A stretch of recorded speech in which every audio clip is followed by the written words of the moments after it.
अगर कोई लड़की बेइज्जत होके भी अपना रिश्ता निभा रही है, घर छोड़ के नहीं जा रही है, इसका मतलब ये नहीं कि वो कमजोर है।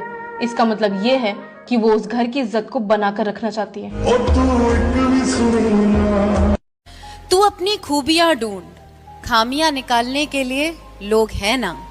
अगर रखना है कदम तो आगे रख, पीछे खींचने के लिए लोग हैं ना। सपना देखना है तो ऊंचा देख, नीचा दिखाने के लिए लोग हैं ना। तू अपने अंदर जुनून की चिंगारी भड़का, जलने के लिए लोग हैं ना। प्यार करना है तो खुद से कर, नफरत करने के लिए लोग हैं ना। तू अपनी अलग पहचान बना, भीड़ में चलने के लिए लोग हैं ना। तू कुछ करके दिखा दुनिया को, तू कुछ करके दिखा दुनिया को, तालियां बजाने के लिए लोग हैं ना। आईएएस और वकील में एक ही अंतर है। आईएएस से पूछो कि एक ओवर में कितनी गेंद होती है तो कहता है 6, और वकील से पूछो तो कहता है कि गेंद तो एक ही होती है, 6 बार फेंकी जाती है। सुनो, मैं कुछ सालों से करवा चौथ का व्रत नहीं रख रही हूँ, फिर भी देख रही हूँ आप स्वस्थ हैं। अरे मैं अपने स्वास्थ्य का खुद ख्याल रखता हूँ और नियम से चलता हूँ, तभी मैं इतना स्वस्थ रहता हूँ। अरे मुझे इतना बेवकूफ मत समझो, साफ साफ बताओ कौन है वो चुड़ैल जो तुम्हारे लिए करवा चौथ का व्रत रखती है।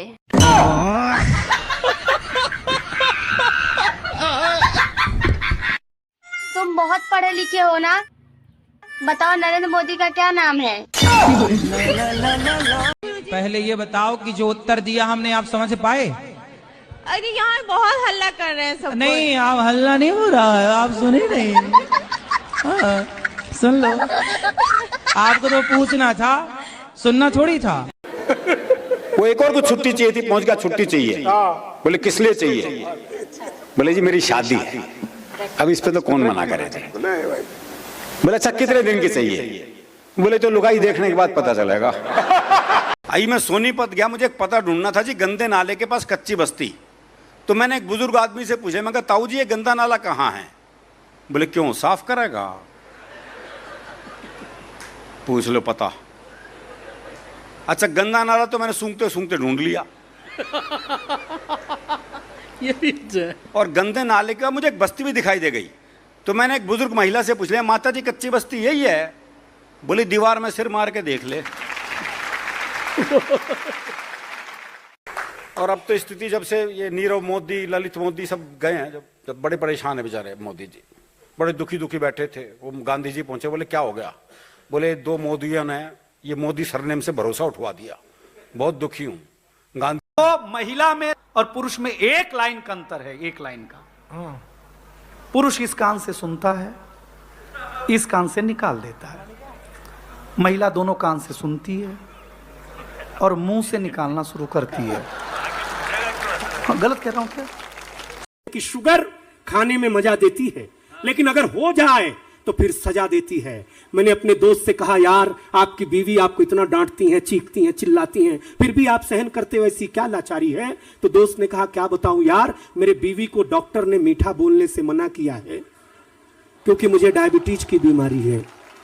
तब तक रामू दौड़ते हुए आया, बोला सेठ जी बधाई हो, बधाई हो, बड़े भैया को शुगर हुई है, भगवान की क्या कृपा है, पहले मुन्ना हुआ था अब शुगर हुई है। सेठ ने डांटते हुए बोला, बेवकूफ आदमी तेरी मत गई मारी है, शुगर कोई बेटी नहीं है, बीमारी है। रामू ने कहा, क्या फर्क पड़ता है सेठ जी, बेटी हो या बीमारी? फर्क इतना है कि बीमारी में बड़े लोग परहेज से मरते हैं और बेटी होने पे हम गरीब लोग दहेज से मरते हैं।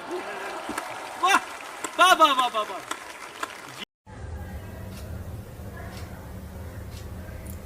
क्या देख रहे हो? काम धंधा नहीं?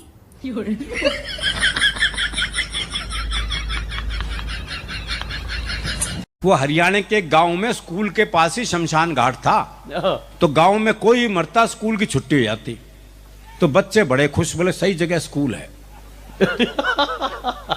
वो एक दिन 8-10 बालक स्कूल जा रहे थे, तो स्कूल के बाहर 2 बूढ़े बैठे बीड़ी पी रहे थे। तो एक छोरा बोला, हमारी 2 छुट्टियां तो बाहर बैठी बीड़ी पी रही हैं। तो अगले अगले छुट्टियां हैं वो। वही कमाल है। किसी इंसान को पाने के लिए उसके सामने आंसू बहाना सही नहीं है। मोहब्बत कोई बच्चों का खिलौना थोड़ी है जिसे रो रो करके हासिल किया जा सकता है। जिस इंसान को तुम्हारी जिंदगी से जाना था वो कब का जा चुका है। अब अपनी इज्जत की धज्जियां उड़ा के उसे बार बार बुलाने का कोई। एक और फोन हुआ पिछले दिनों, जैसे ही एनडीए द्वारा राष्ट्रपति पद के लिए, महामहिम पद के लिए राम कोविंद जी का नाम तय हो गया, उसी दिन यमराज का फोन आया आडवाणी जी के पास।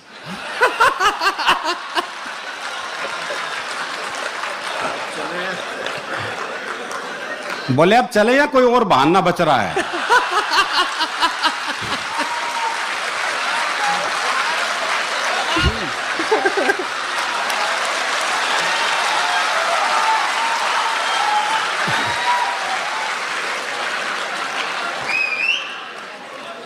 तो आडवाणी जी बोले मोदी जी ने कहा है विकास होगा, बस उसका मुंह देख के जाना चाहता हूं।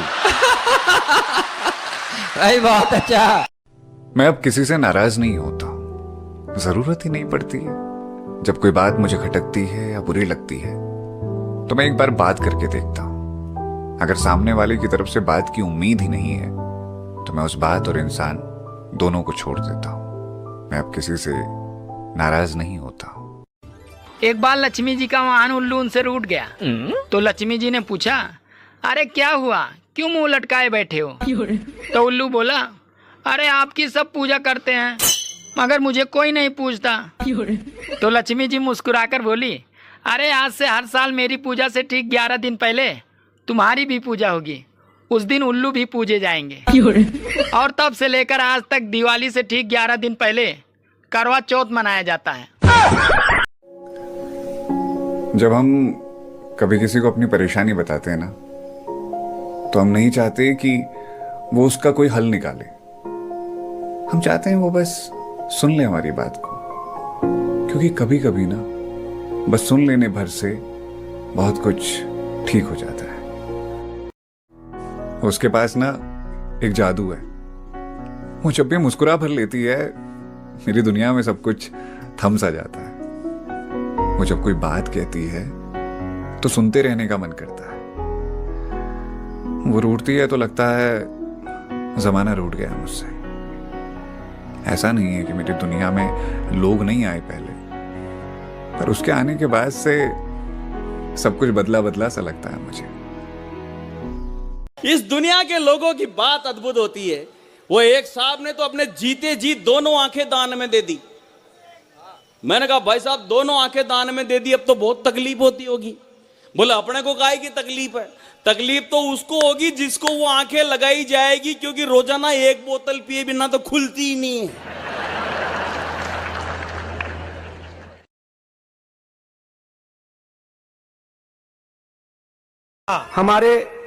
हमारे यहाँ जब हुआ चुनाव हो गया, लोग जीत गए, तो एक नेताजी हमारे गांव में गए। हमारे दादाजी खेत में काम कर रहे थे। अच्छा। तो नेताजी ने मेरे दादाजी से बोला कि और किसान जी कैसी है आपकी गन्ने की फसल? तो मेरे दादाजी ने नेताजी के पैर पकड़ लिए। बोले कल ही अभी हम शपथ खाए हैं, टीवी पे भी नहीं आया है, तुमको कैसे मालूम पड़ा कि हम ही कृषि मंत्री हैं? तो मेरे दादाजी ने कहा बेटा जब तुमने गेहूं की फसल को गन्ने की फसल बताई तब भी हम समझ गए हमारे प्रदेश के कृषि मंत्री आप ही हो सकते हैं। इसके नीचे का पद नहीं मिल सकता आपको भाई साहब। मैं अब किसी से नाराज नहीं होता, जरूरत ही नहीं पड़ती है। जब कोई बात मुझे खटकती है या बुरी लगती है तो मैं एक बार बात करके देखता हूं। अगर सामने वाले की तरफ से बात की उम्मीद ही नहीं है तो मैं उस बात और इंसान दोनों को छोड़ देता हूं। मैं अब किसी से नाराज नहीं होता। उसके पास ना एक जादू है, वो जब भी मुस्कुरा भर लेती है मेरी दुनिया में सब कुछ थम सा जाता है। वो जब कोई बात कहती है तो सुनते रहने का मन करता है। वो रूठती है तो लगता है जमाना रूठ गया मुझसे। ऐसा नहीं है कि मेरी दुनिया में लोग नहीं आए पहले, पर उसके आने के बाद से सब कुछ बदला बदला सा लगता है मुझे। जब हम कभी किसी को अपनी परेशानी बताते हैं ना, तो हम नहीं चाहते कि वो उसका कोई हल निकाले। हम चाहते हैं वो बस सुन ले हमारी बात को, क्योंकि कभी कभी ना बस सुन लेने भर से बहुत कुछ ठीक हो जाता है। एक बार लक्ष्मी जी का वाहन उल्लू उनसे रूठ गया। तो लक्ष्मी जी ने पूछा, अरे क्या हुआ, क्यों मुंह लटकाए बैठे हो?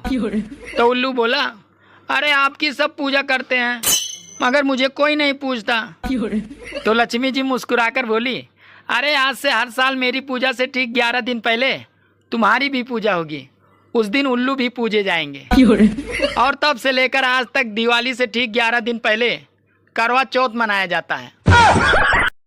मैं अब किसी से नाराज नहीं होता, जरूरत ही नहीं पड़ती है।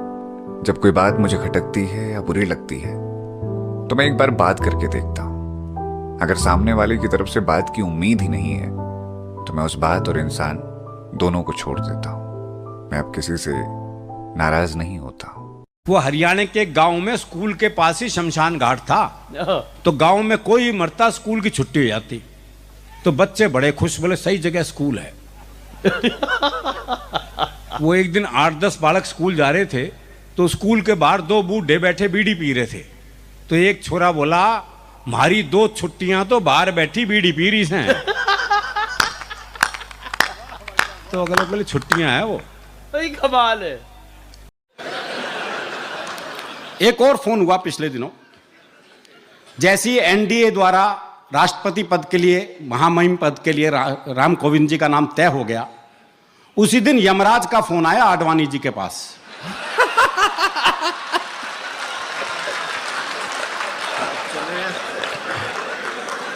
बोले अब चले या कोई और बहाना बच रहा है?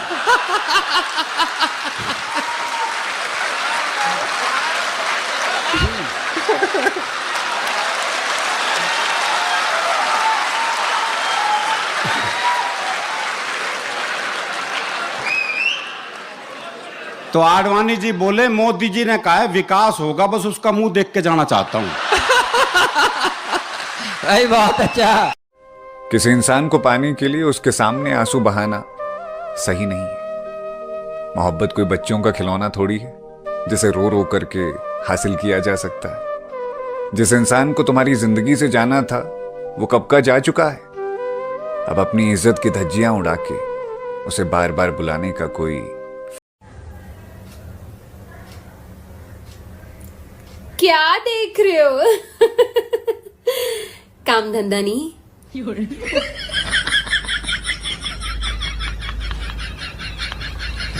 इस दुनिया के लोगों की बात अद्भुत होती है। वो एक साहब ने तो अपने जीते जी दोनों आंखें दान में दे दी। मैंने कहा भाई साहब दोनों आंखें दान में दे दी, अब तो बहुत तकलीफ होती होगी। बोले अपने को काहे की तकलीफ है? तकलीफ तो उसको होगी जिसको वो आंखें लगाई जाएगी, क्योंकि रोजाना 1 बोतल पिए बिना तो खुलती ही नहीं है।